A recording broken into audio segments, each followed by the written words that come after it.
4 বছর পর বদলে গেছে বাংলাদেশের ডেঙ্গুর চেহারা। যে ভাইরাসকে এতদিন নিয়ন্ত্রণে ভাবা হচ্ছিল সেটি এবার নতুন রূপে ফিরেছে। বিশেষজ্ঞরা বলছেন এবার শুধু ডেঙ্গু নয়, বাড়ছে গুরুতর জটিলতা ও মৃত্যু ঝুঁকিও। রোগতত্ত্ব, রোগ নিয়ন্ত্রণ ও গবেষণা প্রতিষ্ঠান IEDCR এর সর্বশেষ বিশ্লেষণে দেখা গেছে চলতি বছরে পরীক্ষা করা নমুনার 91.5% শনাক্ত হয়েছে ডেনভ 3, আর মাত্র 8.5% পাওয়া গেছে ডেনভ 2।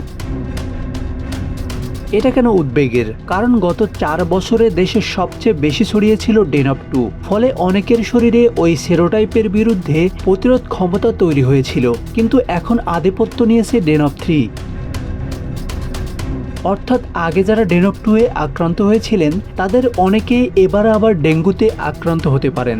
আর দ্বিতীয়বার ভিন্ন সেরোটাইপের সংক্রমণ হলে ডেঙ্গু শক সিন্ড্রোম, অতিরিক্ত রক্তক্ষরণ সহ গুরুতর জটিলতার ঝুঁকি অনেকাংশে বেড়ে যায়।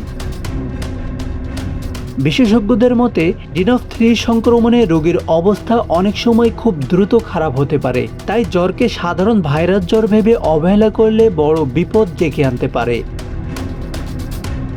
ইতিহাসও একই সতর্ক বার্তা দিচ্ছে। 2019 সালে ডেঙ্গুর ভয়াবহ প্রাদুর্ভাবের সময়ও দেশের সবচেয়ে বেশি ছিল ডেনভ 3।